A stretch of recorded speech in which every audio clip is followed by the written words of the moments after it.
Hello students, welcome back to your own learning platform Vedika commerce classes. आज इस class के अंदर बहुत इजी टॉपिक करने जा रहे हैं, that is cash from investing activities. अब इन्वेस्टिंग एक्टिविटीज कौन सी होती है? वो एक्टिविटीज जहां पे ऑर्गेनाइजेशन ने पैसा खर्च किया है इस उम्मीद में कि फ्यूचर में इससे उसको प्रॉफिट होगा, इस पर्टिकुलर खर्चे से फ्यूचर में फायदा होगा, उसको इन्वेस्टमेंट बोला जाता है। ठीक है, जैसे कि कंपनी ने मशीन खरीदी है, किस उम्मीद में?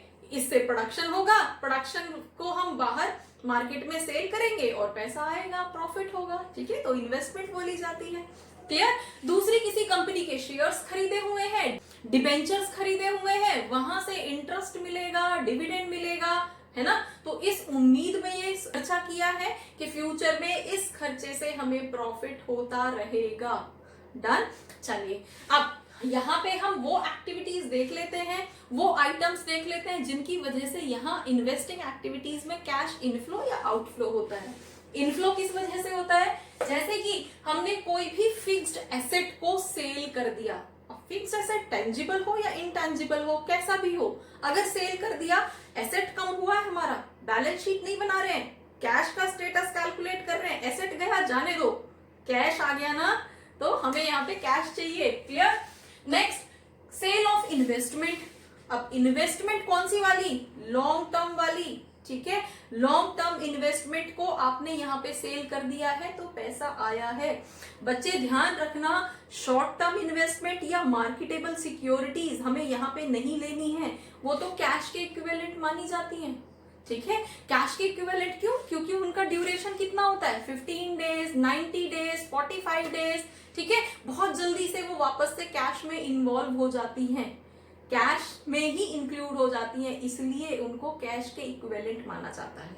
ठीक है, अब इससे रिलेटेड कैश फ्लो के अंदर कुछ बेसिक पॉइंट्स कौन से होते हैं, क्या होते हैं, कैसे ट्रीट किए जाते हैं, इससे रिलेटेड एक वीडियो क्लास अपलोड की हुई है, डिस्क्रिप्शन बॉक्स के अंदर दिया गया है। अगर आपको देखना है तो देख लेना, आपके लिए बहुत हेल्पफुल होगी। ठीक है, चलिए नेक्स्ट, हमने कोई लोन या एडवांस रीपेमेंट रिसीव हुआ है। ध्यान रखना बच्चे, अगर हमने लोन लिया है, ऑर्गेनाइजेशन ने लोन लिया है बैंक से या किसी दूसरी कंपनी से, तो वो उसके लिए फाइनेंसिंग एक्टिविटी का पार्ट है, इन्वेस्टिंग नहीं है।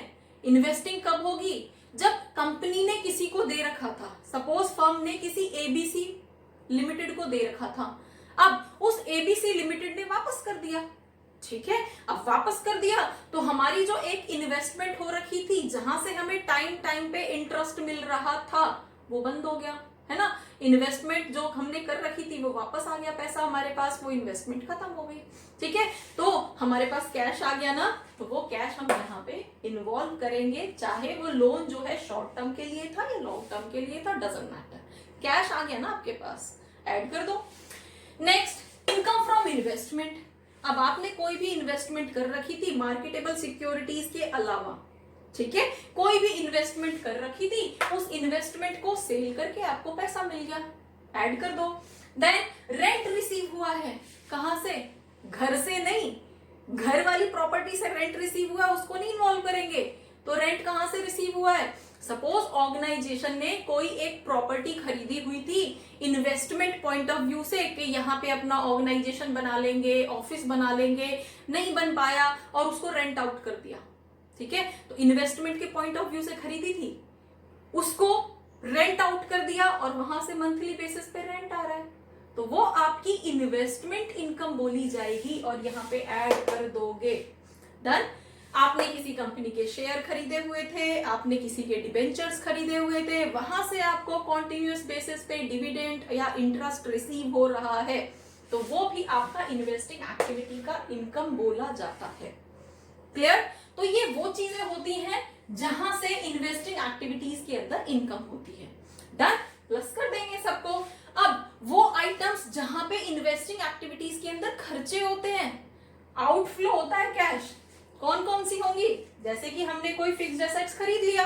अब फिक्स्ड एसेट्स हमारा टेंजिबल हो सकता है, इनटेंजिबल हो सकता है, हमने खरीद लिया, ठीक है, पैसा खर्च हो गया, एक बड़ा अमाउंट खर्च हो गया। Next, investment purchased.